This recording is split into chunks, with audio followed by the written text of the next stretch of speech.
நேற்று நாம் தியானித்த வண்ணமாக கிறிஸ்து தம்முடைய ஜீவனை கொடுத்தபடினாலே அவருடைய அன்பு என்னதென்று அறிந்திருக்கிறோம்.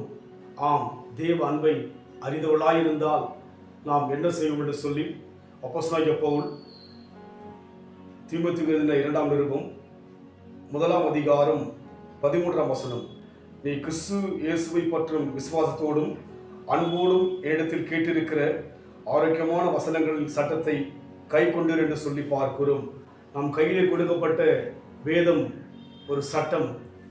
தேவனுடைய பிரமாணத்தை நாம் கை கொள்ளுகிற ஜனங்களாக இருக்க தேவன் எதிர்பார்க்கிறவராக இருக்கிறார். கிறிஸ்துவை பற்றும் விசுவாசத்தோடும் அன்போடும் என்று சொல்லி பார்க்கிறோம். இதை சற்று விளங்கிக் கொள்ள வேண்டும் என்று சொன்னால், என்னிடத்தில் நீங்கள் கேட்ட உண்மையான போதனைகளை பின்பற்றுங்கள், கிறிஸ்துவுக்குள் அன்பும் விசுவாசமும் கொண்டு அப்போதனையிலே நீங்கள் நிலைத்திருங்கள் என்று சொல்லி விளக்கத்தை பார்க்கிறோம்.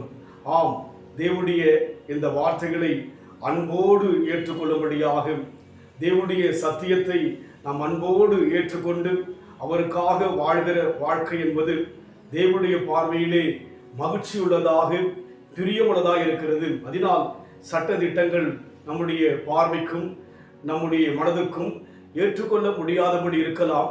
ஆனால் ஏற்றுக்கொண்டுதான் ஆக வேண்டும். அவர் சொல்லுகிற ஒவ்வொரு வார்த்தையிலும் பின்வரும் காலத்தில் அந்த விளக்கத்தை நம்மால் புரிந்து கொள்ள முடியும்.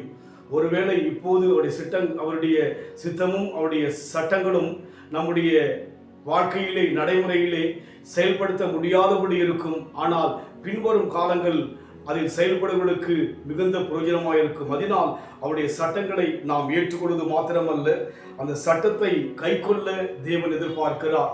கடினமான சட்டங்கள் வேதத்திலே கொடுக்கப்பட்டிருக்கிறது.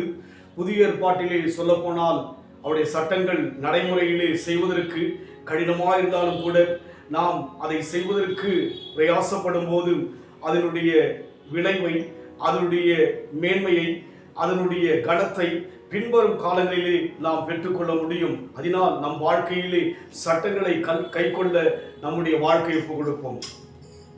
எல்ரோயி எல்ரோயி என்னை கண்டீரே நன்றி ஐயா, எல்ரோயி எல்ரோயி என்னை கண்டீரே நன்றி ஐயா, என்னை கண்டீரே நன்றி ஐயா, உண்மை முழு உள்ளத்தோடு ஆராதிப்பேன், முழு வெள்ளத்தோடு அன்பு கூறுவேன். ஆராதனை ஆராதனை ஆராதனை ஆராதனை ஆராதனை ஆராதனை ஆராதனை ஆராதனை அன்பு கூறுவேன், இன்னும் அதிகமாய் ஆராதிப்பேன், இன்னும் ஆழமாய் அன்பு கூறுவேன், இன்னும் அதிகமாய் ஆராதிப்பேன், இன்னும் ஆழமாய். நாட்கள் கடந்து போக வருஷங்கள் கடந்து போக இன்னும் ஆழமாய் அன்பு கூற, இன்னும் அர்த்தத்தோடு அன்பு கூற, உம்முடைய போதனைகளை கை கொள்ளும்படியான அந்த அனுபவத்தில் நடத்தும்படியாக எங்களை ஒப்புக் கொடுக்கிறோம்.